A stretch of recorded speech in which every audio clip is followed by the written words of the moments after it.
Hello and welcome everyone. And this is the series called Courageous Conversations Over Coffee. It's sponsored by the South Coast Interfaith Council.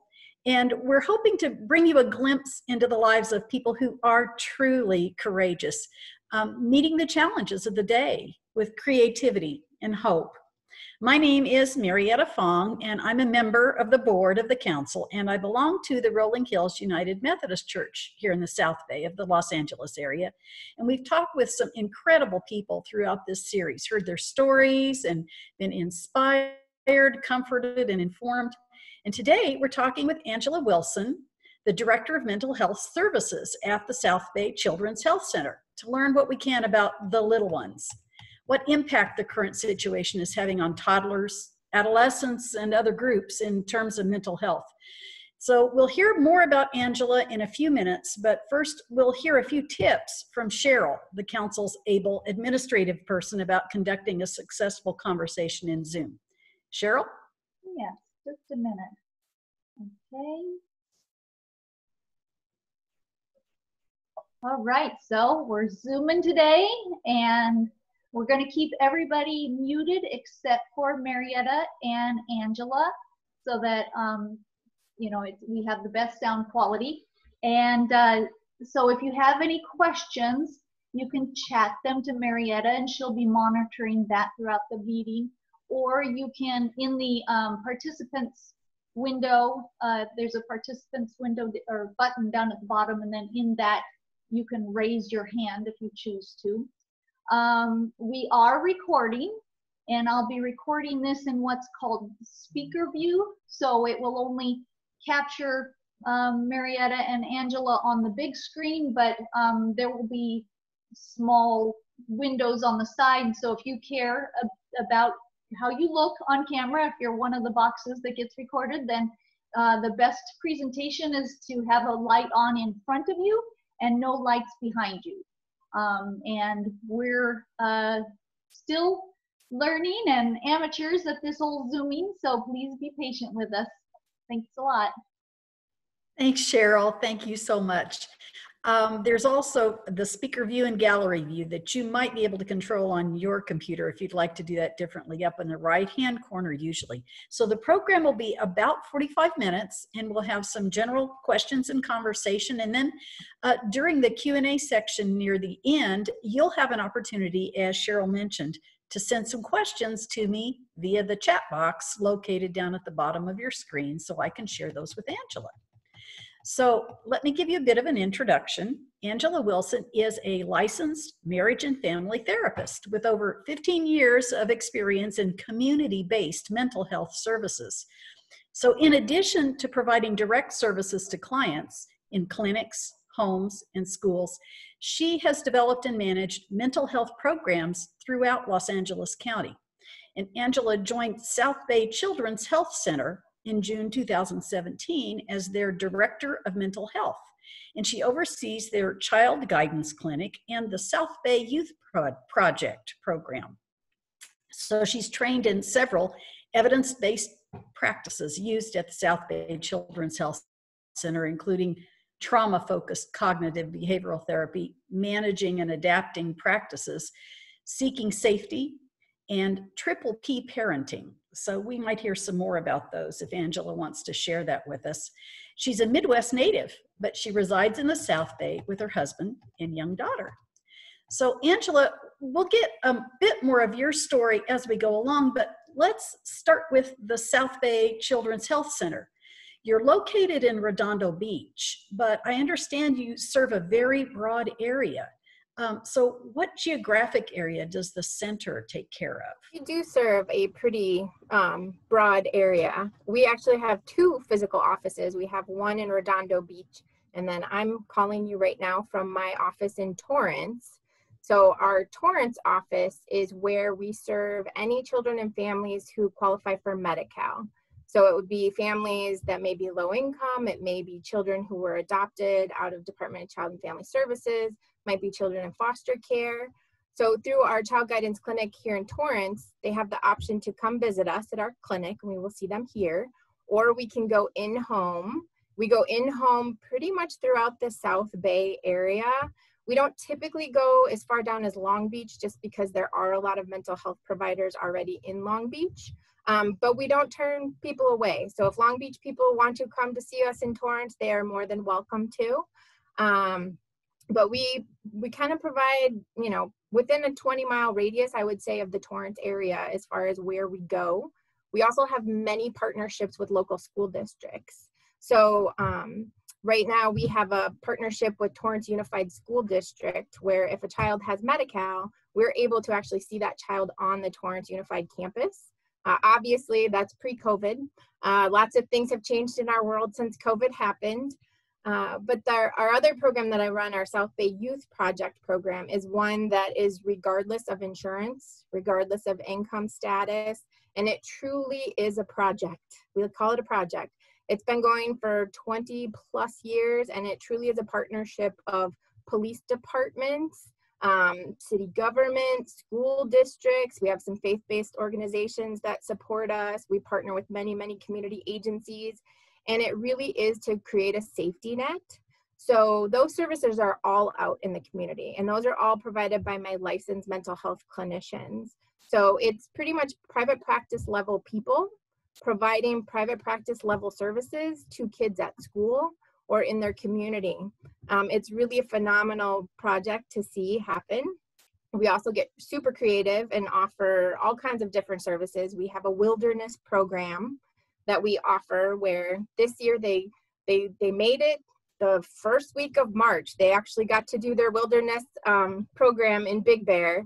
So we make a really nice video every year of our wilderness program. It's 10 kids that are chosen from local continuation high schools, kind of higher at-risk kids, and they go through a 10-week therapeutic program that culminates in a 3-day adventure out in the wilderness. So we really think outside the box. I mean, that is one thing. South Bay Children's Health Center, we are getting ready to celebrate our 75th anniversary. So South Bay Children's Health Center has been around for a long time. In addition to mental health programs that I run, we also have a dental program. So we are kind of an interesting agency in that we have identified the two biggest unmet needs in the South Bay area were dental services and mental health services. So we coordinate a lot. It's a really, I love it. I like Marietta had said, I've worked kind of all over LA County for the last 15 years, and I absolutely love my job every single day at South Bay Children's Health Center.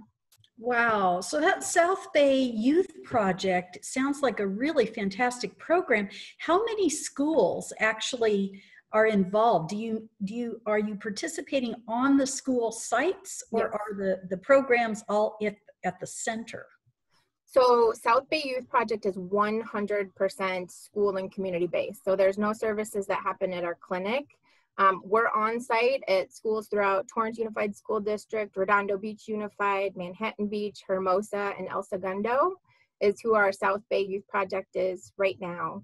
And we've been expanding. We also have been expanding South Bay Youth Project to partner a little bit more with Department of Children and Family Services to be able to offer some additional services to families who, even if they have private insurance, no insurance, Medi-Cal, we're able to provide them services as well. And those would be in-home services. So everything really, I mean, our whole goal of South Bay Youth Project is to break down the barriers. You know, they don't have to come to us. We go to them. We're at the same places they're already going to. We partner very closely with, you know, their school counselors typically are maybe who identify talking to someone about mental health would be helpful, because our school district school counselors are so busy dealing with academics these days that they don't have the time or the capacity to deal with mental health. They also don't have the specialized background necessarily. You know, they go to school to become an academic counselor, whereas our therapists who go on site would be like a licensed clinical psychologist. They might be a licensed marriage and family therapist like me, or a licensed clinical social worker. So we have the very specific training and background. So it's just a really nice adjunct service that is available to kids and families, you know, that happen to reside and you know, go to these school districts or live in our area. Now, you mentioned that this is happening in the South Bay, but that people from Long Beach also can participate in some and use some of these resources. How do they find you? And are there very many people from the Long Beach area, or are there Long Beach organizations that you coordinate with and work with, either as partners or as colleagues? So like I said, if people want to come see us from Long Beach, they are welcome to do that. I know since we've gone 100% telehealth with COVID, we've probably accepted a lot more clients from the Long Beach area because you don't have to worry about transportation and distance. We're always mindful, though, of making sure we're the right place for people. I don't want to set anyone up for failure by making an unrealistic commute to come see us when I know that there's perfectly great mental health services in their own neighborhood. So because we all work under the scope of Medi-Cal, or we all work with the Department of Mental Health, which is LA County wide, you know, I'm frequently in contact with agencies. I could list off probably 50 people that I know in Long Beach that provide mental health services. And that's one thing that I love. I love making that personal connection and that warm handoff that you know is going to be successful, instead of just giving someone a list of resources and they're just cold calling and hitting a wall everywhere. When someone needs mental health services, the worst thing you can do is give them a resource that's not going to pan out. Yeah. So that is one thing that we personally take care of. So, you know, people are welcome to call us. We have a website. People can access it. There's lots of phone numbers on there. They can call us and we will help them navigate. That's a lot of what we do, you know, is helping them navigate what systems, because people don't always know, you know, people don't always know what's available in their own neighborhood. We do partner closely with the Volunteer Center, which has a location in Long Beach and a location in Torrance. So we work a lot with the Volunteer Center. We work a lot with the National Alliance for Mentally Ill, NAMI, which I know has, you know, groups out of Long Beach. And then since we're a children's mental health provider, you know, we often refer a lot down to the Guidance Center and ChildNet and some of the agencies that exist down in Long Beach. So I always say everyone is absolutely welcome to call us, and we will make sure they get connected to the best place they can be. And, you know, if it's us, that's great. And if it's someplace else, we'll just make sure that they get connected. So we talked just a little bit about the adolescents with the Youth Project. Isn't there a connection for providing services through to the little bitty ones like Early Head Start? Can you tell us a little bit about how that happened? Sure. So we actually I have a very diverse range of trained therapists. So I think through South Bay Children's Health Center, we probably have about 50 therapists that work for us. And some of ours are trained in birth to 5 specialty. So we take kids, I mean, as young as 18 months old. You know, we would work with a parent to kind of work on maybe some of the attachment piece, or, you know, just realistic expectations on what it's like to have a child that's that young. We also partner, we have a lot of great community partners. So one of our main partners, who actually referred me to you guys, is Pediatric Therapy Network. So we work very closely with Pediatric Therapy Network. We provide a lot of mental health consultation, is one of the other services that we do. So in addition to providing services directly to kids and families, we also provide a lot of it to staff throughout the area. So for their Early Head Start program at PTN, we actually have one of our licensed therapists meets with the staff. I think it's 2 times a month for like a 4-hour chunk, but she's also available to meet with parents, because sometimes that's a challenging time when you have a child and maybe there's been some recommendations to have them go to regional center to be assessed because maybe they're not meeting their developmental milestones. And I think having a mental health clinician to kind of be part of that team and help that parent, what does that mean? What does that look like? So that's one of the main ones that we do with PTN. And then we also partner with an agency called South Bay Center for Counseling that does a lot as well. They have many, many parent groups. They do preschool without walls. They have all these programs that, again, anytime they kind of need that mental health specialty, we're who they call. We're who is able to go in, meet with the parent, meet with staff.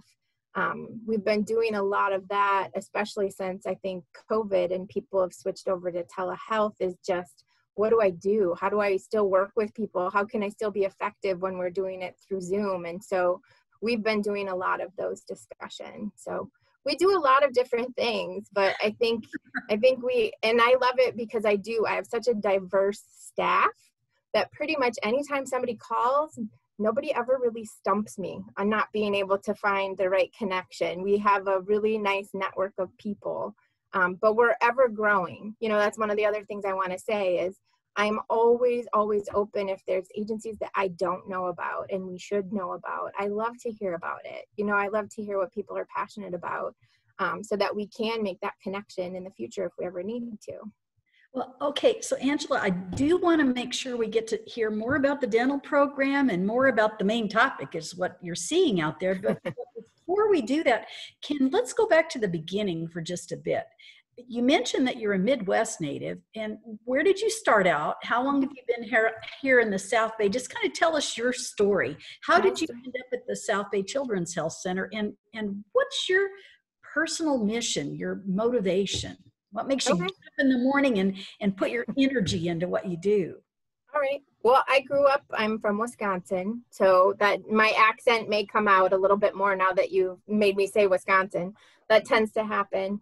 But I grew up in Wisconsin and I moved out here 20 years ago. So I've been in California for quite a while. I grew up surrounded by teachers, grandma, grandpa, mom, dad, every single person I knew was a teacher. So that was my plan. I was going to be a teacher. And, you know, I went to school, went to college, started student teaching, and realized, holy cow, I can't take care of an entire classroom of kids. Like, what is this? And I was the one that I was like, why is the kid in the corner struggling? Why is the kid crying when he came back from recess? You know, I wanted to take the time to talk to them. And that's when I changed. I shifted. I was going into special education and I realized, you know what, I think I'd rather work one-on-one with them and be able to take the time to really give them that attention to find out what's going on. Why aren't they able to participate in the classroom as much? So I switched my field over to psychology and I got my master's degree once I got out here to Los Angeles.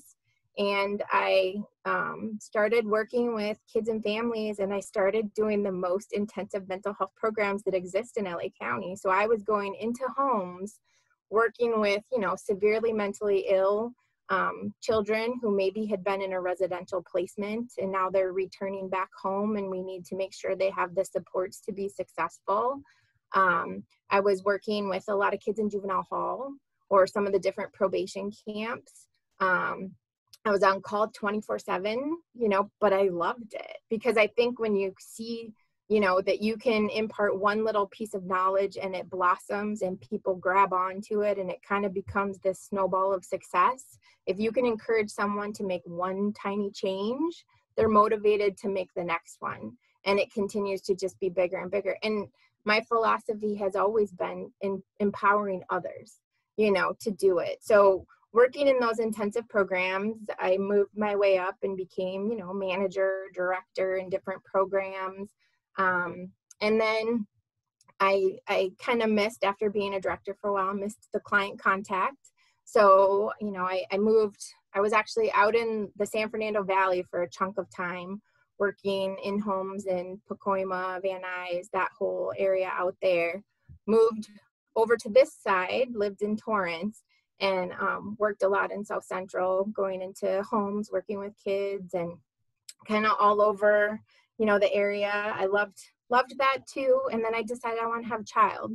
And I thought maybe if I have a baby going in home and being on call 24/7, you know, it just changed things a little bit. I wanted to be a little bit more grounded. So that's when I went back into being a manager, a director.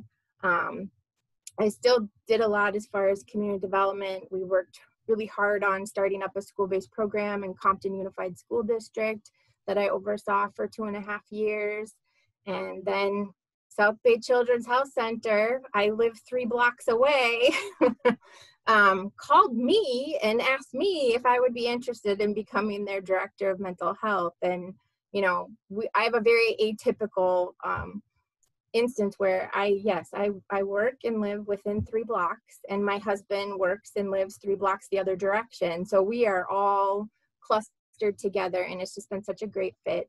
And South Bay Children's Health Center, the biggest draw was that I get to think outside the box, because when I work at some agencies that are big, there's a lot of politics that come into play, and there's a lot of, limitations on what I can do. In South Bay Children's Health Center, while we do a lot and our mission is big, we're still considered a smaller agency.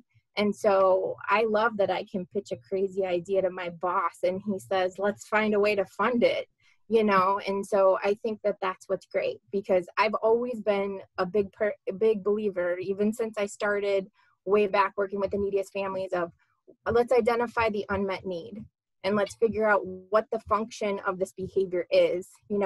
Why is a kid acting out? Let's find out what's happening. What is he getting when he acts like that? And so I think identifying those unmet needs and then trying to find a way to fill that void, that's what keeps me going every day, because I keep finding more and more needs that exist. But it's a great, like I said, I love my job. Thank you, Angela.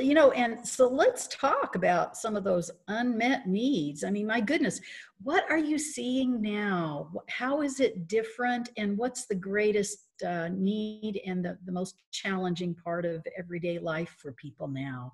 The young ones, the teenagers. I think the teenagers are struggling for sure. I mean, I think that loss of social interaction is something that maybe we kind of take for granted, that you see people every day and, I can ignore you if I choose to, but you're still there kind of thing. And now all of a sudden we're stuck at home, and if I want to see you, I can't. And so I think that has been really hard on our teenagers, is that social isolation and, just this increase in screen time, when that's always been kind of something we've looked at. Does that impact mental health anyways? And now that's really their sole source of kind of interacting with people. So we're seeing a lot of, I think, kids who have had pretty healthy coping skills. We have a lot of kids who play sports. Sports are a great way to get rid of some energy, and it's a great coping skill. You have a fight with your family and you go play soccer and you run it off on the field and you feel better. You're able to get those endorphins going. We have a lot of kids who do art stuff. They've been involved in a lot of things, and that's taken away a little bit from them. So I think when you take away kids' coping skills that might have been helpful, we see an increase. And for some of our kids that were already struggling with mental health issues before, it's only exacerbated the issue. We see a lot of kids. I mean, our top 2 things that we tend to see here is depression and anxiety. And anxiety is in different forms for every person, and anxiety is caused by different, things for each person. But we're kind of seeing a trend across the spectrum that there's just this feeling of uncertainty with COVID-19, and I think it goes across all the age ranges. I'm seeing it in parents. We have parents that are stressed out more because of job loss, or we've seen a lot more families become homeless during this time that we hadn't seen before.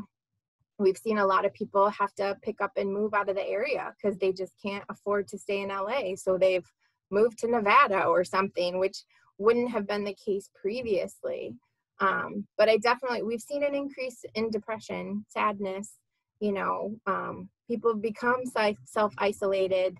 And the thing that's hard is when you start talking about, are we going to open back up? What's that going to look like? No one knows. So to not even have a timeline to tell kids, let's just get through the summer and you're going to go back to school in the fall and everything will be normal. That's not going to happen. As soon as we get a vaccination, does that mean it's going to flip the switch? Is everybody going to take the vaccination? It's just all these questions of uncertainty that kids have.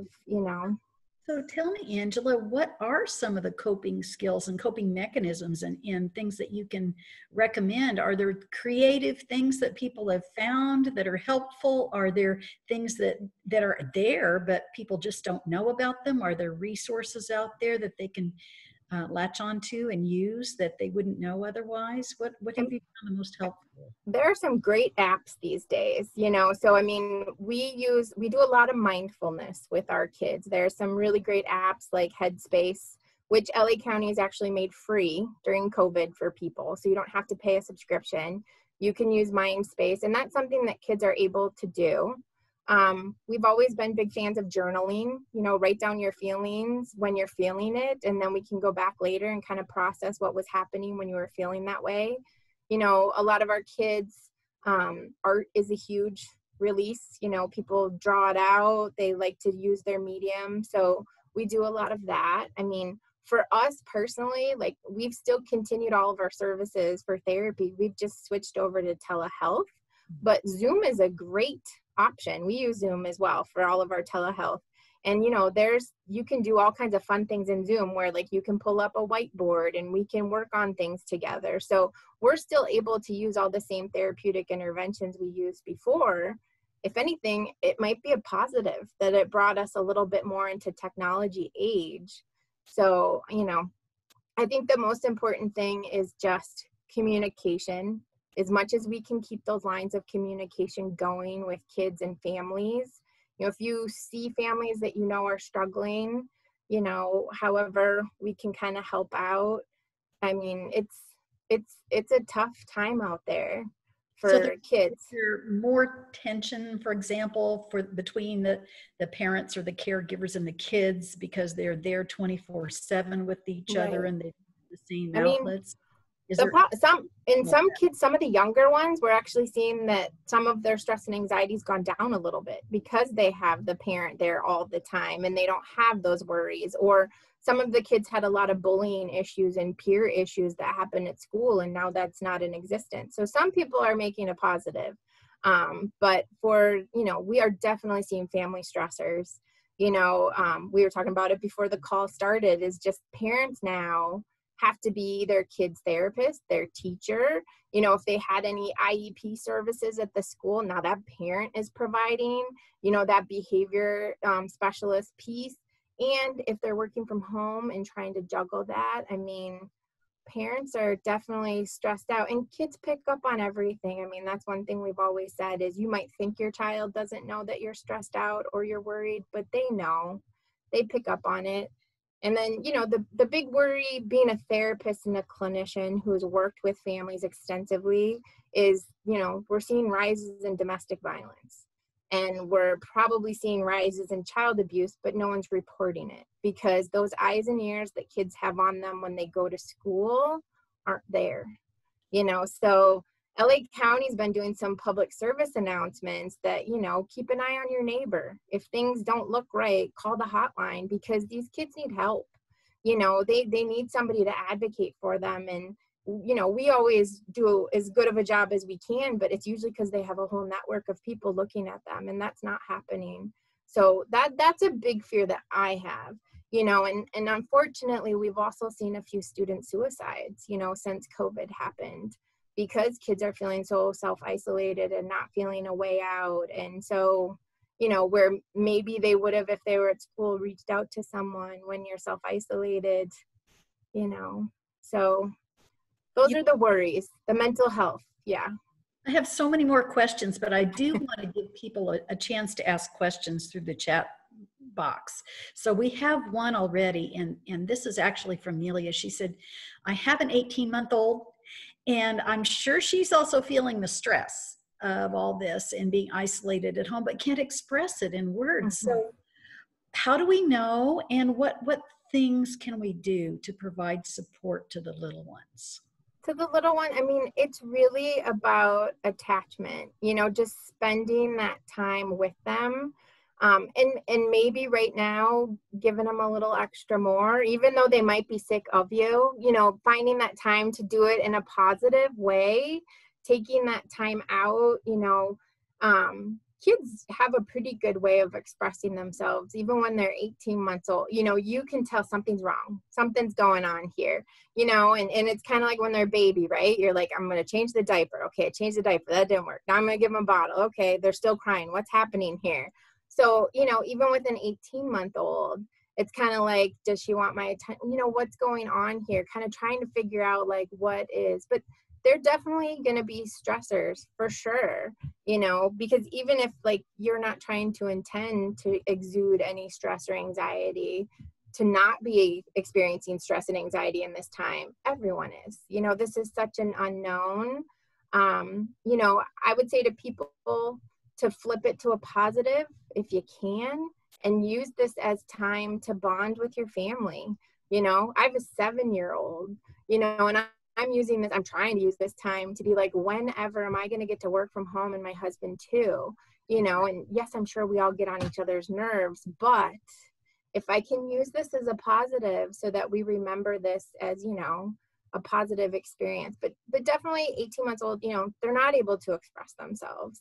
So I think just being in tune, you know, and being okay if you don't get the reaction you're necessarily expecting, you know, just that's kind of their natural reaction. So now you mentioned mindfulness. Can you do that? How can you do mindfulness with an 18-month-old? Is that something you can do at that age? It's more doing it with the parent, right? Because a lot of times when it comes to 18 months old, we focus a lot on the parents.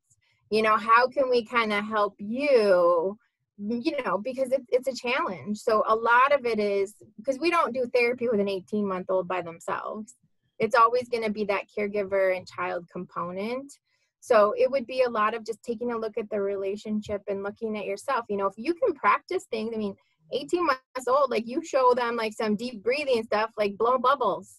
We do a lot of blowing bubbles. Blowing bubbles are a great thing, you know, or we pretend we're stiff spaghetti and then we're loose spaghetti, you know, and it's just that body movement of releasing tension.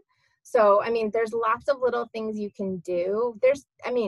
PBS is a great resource for little kids. I don't know if you guys, you know, Daniel Tiger, you know, came from, you know, Mr. Rogers back in the day, but Daniel Tiger's all about mindfulness, communicating. And I mean, that's perfect for kind of preschool age.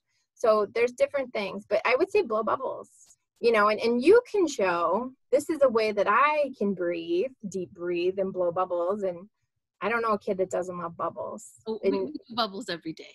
Yeah. So, I mean, that's part of it. Like, we're going to breathe deep and I'm going to hold it to the count of 3 and then I'm going to blow out bubbles, you know, and the more we model for our kids that when I do this, wow, I feel better, you know, and I think that's one of the best things we can do is, you know, you don't want to teach them that you never want to get stressed or you never want to be anxious.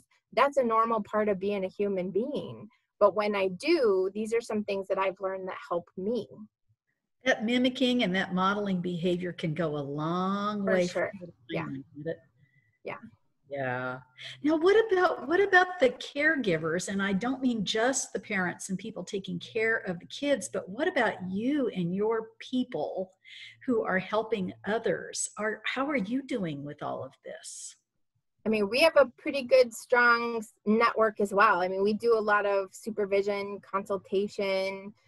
We do staff meetings. It's a tough time. I think as therapists, we're kind of taught to keep an eye out for, we call it secondary trauma. So if you're working with a really challenging situation and I find that I'm going home at the end of the day and I'm getting upset at someone, I kind of realize, whoa, you know, that happened at work. I need to take a step back and find out what's going on here. But for people that aren't necessarily mental health clinicians, you know, we've been asked to actually go in and do some trainings for staff who are struggling. So maybe more of like your behavioral people, maybe more of your preschool staff. You know, people go into a helping profession because we love to help people. And during COVID, it's very challenging. And what's happening is a lot of people are trying to overcompensate for not seeing someone in person. And they might spend an hour preparing to have a 45-minute Zoom call, and you hang up and think nothing positive came out of that. But part of it is during COVID, the thing that we all need to do is just give ourselves a break. You know, perfect doesn't exist in the world of COVID. Sometimes good is good enough, you know, and I think too, people are really struggling with working from home and kind of those boundaries. You know, when you focus so hard on trying to have a good work-life balance, and now all of a sudden work and home are in the exact same place. I know a lot of people are putting in way more hours than they should, you know, because it's hard to turn it off, you know, at 5, 6 o'clock when your laptop's there and someone still needs you. But if you weren't in the office, you weren't going to do it. But so, you know, it's one of those things of just allowing yourself to make mistakes right now. Now, are you talking to some teachers and preschool teachers and people like that who are in daily contact, or at least often contact with these little ones, and Yes. who might be finding some challenges? What are you hearing from them, and what have you been able to help them with? It's kind of what we call like burnout. They get to that point where, you know, maybe they get a little desensitized to something that might have, you know, gotten a different reaction now doesn't, or maybe they're like hyper aware of certain things when before they might not have been. You know, we've done trainings on compassion fatigue, which is what it is when you care for someone and, you know, you invest all your time and energy in other people that you run out of energy for yourself, you know, and that's when you burn out, you know, when you're not able. So a lot of it too is kind of supervisor level training. If you have an effective leader who can step in and tell you, you know, good is good enough right now, like good job, way to keep going, you know, it really does come kind of from that supervisor level.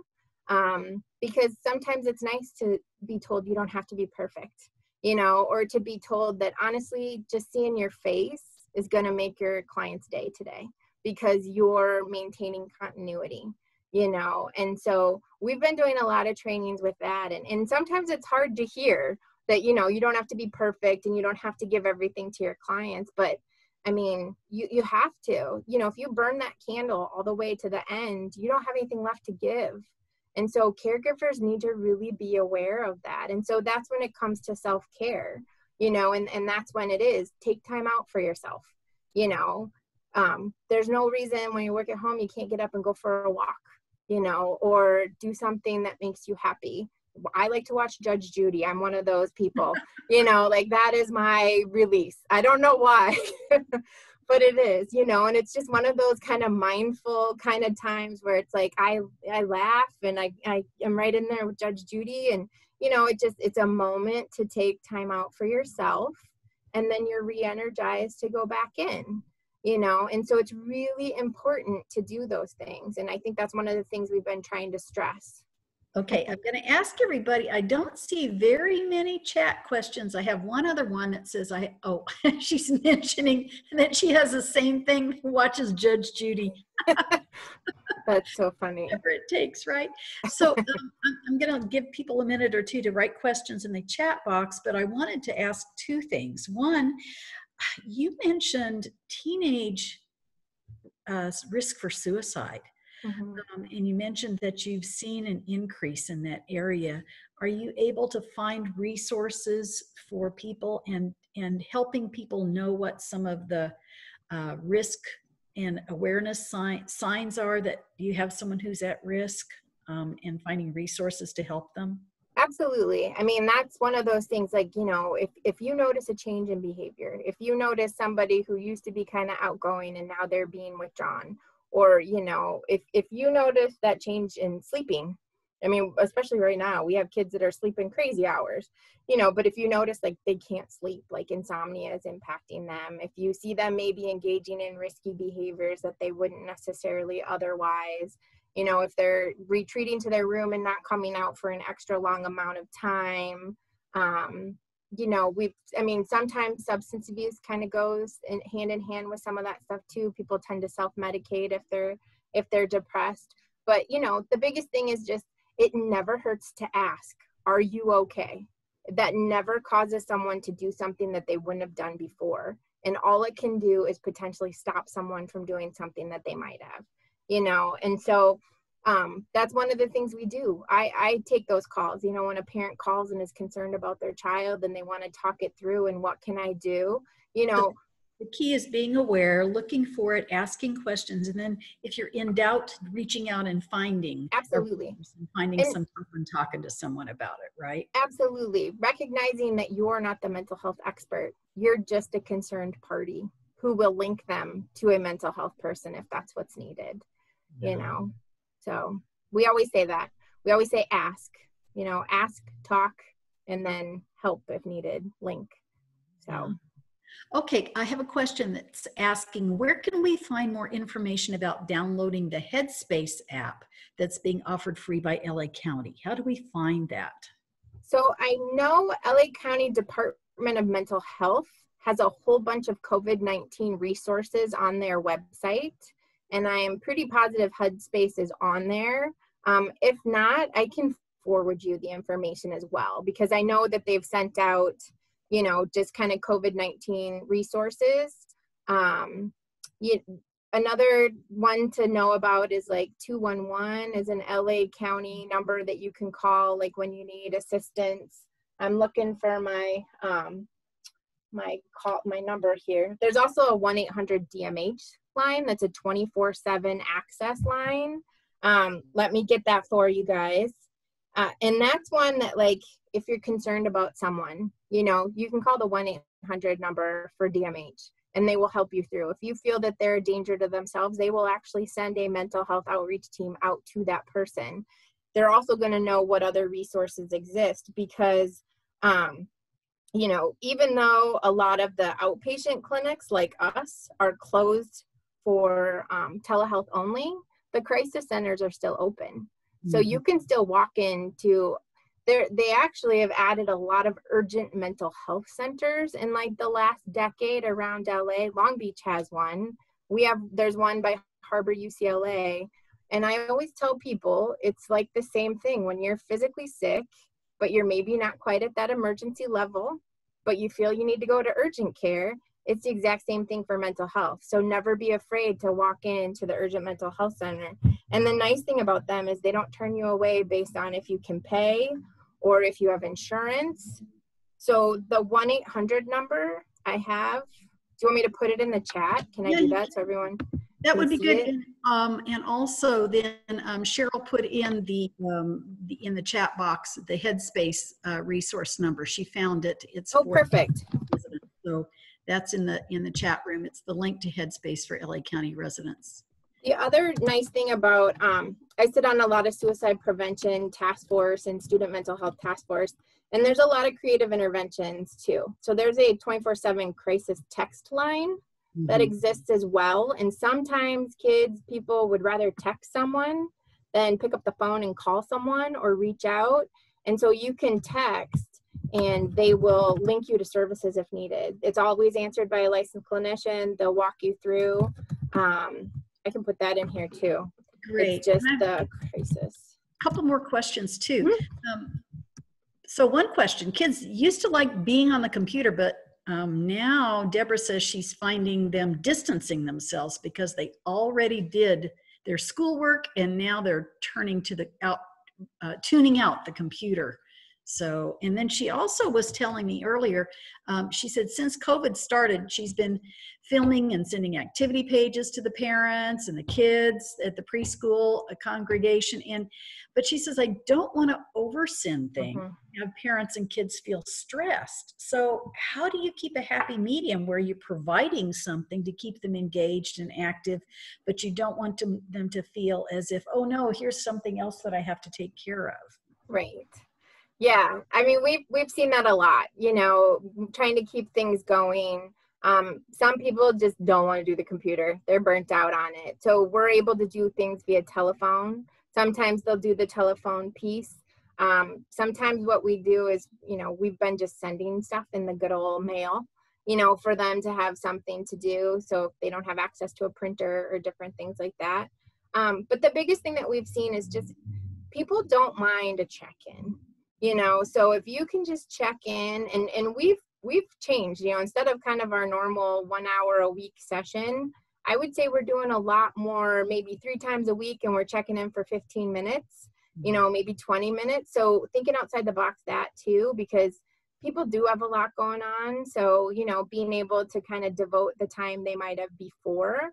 So I think just kind of keeping that line of communication open, like I'm here. Here's some things you guys can do if you would like to, you know, and then also always opening it up to like, is there anything you guys need right now? Because maybe what you're sending them isn't necessarily pertinent to them right now, but maybe if they say, hey, I could really use, you know, something to help my kid with blah, blah, blah, then you can go find that and you're going to make that connection to them. And then next time they feel that they need something else, they're going to be a lot more likely to come and ask you for it. So it's those check-ins. I mean, it's challenging. You know, the whole distance learning thing has been quite the experiment that our kids and families have gone through, and we've all made mistakes.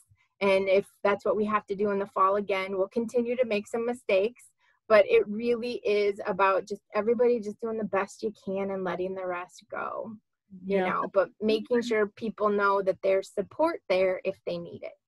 And sometimes there's a positive and a negative in the same situation. For example, we can't drive to where we want to or necessarily and spend the person-to-person time, but we sure have people more accessible through the computer and through those kinds of connections. So it makes it a bit easier to do those frequent 15-minute check-ins instead of getting there face-to-face and having a whole hour.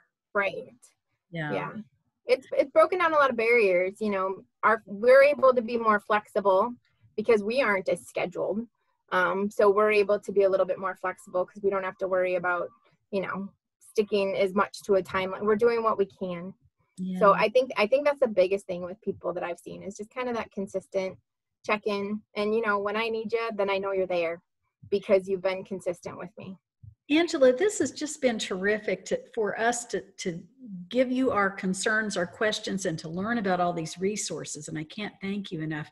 Let me ask before we forget, how can we help, not just our families and the people that are close to us, but how can we help people like you who are doing this kind of work and who are providing this resource to everyone? We're always trying to do like little fundraisers and things like that. You know, that's what keeps us going, and that's what makes us not have to turn anyone away. So, I mean, we do fundraisers. You know, with COVID, a lot of nonprofit agencies had to cancel their normal fundraisers. So, you know, that's one thing I would say. You know, if you like to fundraise or you know people who would, I mean, you can always go to our website. We have an upcoming virtual 5K. We took it virtual just to try to do some stuff. The other thing is, you know, we also have families who are so in need of groceries or just different things too. So I love doing like if people want to give us some coloring books so that we can spread coloring books to our kids who are stuck at home and get them off screens but have something else to do. You know, we're always looking for things like that. And then I think advocacy is a great thing too. You know, there's a lot of places for us to say as a community, like we're worried about our kids, we're worried about our families. I know that there's a South Bay Coalition to End Homelessness that exists. And so, I mean, just even, you know, doing some of those things or educating yourself a little bit more. You know, there's mental health first aid classes that people can take. And right now they're online and they just walk you through, what do I look for? And if I see this, what can I do? So it's very basic things to look for. But I think right now when some of us are stuck at home and maybe have a little time to look into a little bit more of that stuff, I would say that would be very helpful. How do you find it? You just go online and type in mental health classes online? I think NAMI. So NAMI is the National Alliance for Mentally Ill. They are probably the best resource because they are the ones who put on some of the mental health first aid classes. They're the ones who host the support groups. They're always looking for volunteers, people to help. And that all trickles down to us, you know, because we work with those kids and those families. So I would say that. And, you know, I think now is the time that we all just kind of keep an eye out for each other. You know, there's a lot going on with civil unrest. We got a pandemic. We have so many things that everyone is dealing with right now. I think just giving that extra smile to somebody and asking, are you okay? Can I, you know, do you need anything? And if you don't know what to do, you can always call agencies like mine, you know, and we will help you through it. We'll help you figure out what you can do. Thank you, Angela. Thank you so much. If there are any further little questions, just put them in the chat box. We've still got a minute or two, but I do want to thank everyone for being here and wrap up a little bit. If you can share the word about these conversations and just join us, just RSVP to office at South Coast Interfaith, scinterfaith.org. Melia, did you have anything that you wanted to share with us about either next week or about the programs that the council is in the middle of putting together for people? I do. We have next week scheduled, and I think Cheryl, you have the flyer for that. So I'll wait for her to pull it out. But next week, kind of very similar to what Angela was talking about today, we're actually talking to a high school teacher, and the conversation that we'll be having next week is on teachers and the pandemic adapting to this new world. You know, there's a lot of conversation, but like Angela said, a lot of uncertainty as well in terms of as the summer goes and the fall comes, what does that mean in terms of school? What does that mean in terms of teachers? How are they adapting? What are the challenges that they have? And what are their thoughts in terms of kind of how to proceed and make sure that our kids are still learning, but obviously safe, you know, while they're learning. So that's our conversation next on July 3rd. So we hope that you will join us for that. And we don't have a flyer yet for the week after, but we have, that program is also very special. You know, one of the things that we see is the rising numbers in the coronavirus, and not just here, but really nationally. And understandably, there's a lot of people who are frustrated. There's a lot of people who are tired of being at home. There's a lot of people who are tired of wearing masks and find it to be, you know, like a burdensome thing. Well, next week we're speaking with two individuals who have compromised immune systems. They know cancer survivors that are still dealing with the ramifications of having cancer, and what that means to their health and their body, and what it means to them, you know, when they go out and they see people who aren't wearing masks. You know, it's certainly more than just a comfort issue for a lot of individuals who have compromised immune systems. So we're going to have a conversation with them to kind of understand their perspective and hope to shed some light on the importance of adhering you know, to the guidelines that the CDC has been giving to us. So those are the next 2 weeks coming up. And then if you guys have any ideas about topics that you'd like us to address, we're more than happy to please, you know, look into that. So please feel free to just send us an email and let us know, and we'll definitely look into it. Thanks, Melia. That's important because we're doing this for everyone who is able to participate, and then they're recorded on YouTube, and you can share them with your friends and with other people that you think might find them beneficial. So don't hesitate to do that. And you can go to our channel. We have a YouTube channel, and we also have the website, and you can find out what's going on our website as well. So if we don't have any more questions, I just want to say once again, thank you so much, Angela, for what you've provided for us today. And thank you all for being a part of these conversations.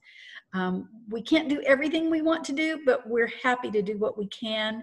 And we're just very grateful for your participation. So thanks, everybody, today. Bye. Thank you. Thank you. We'll see you next week.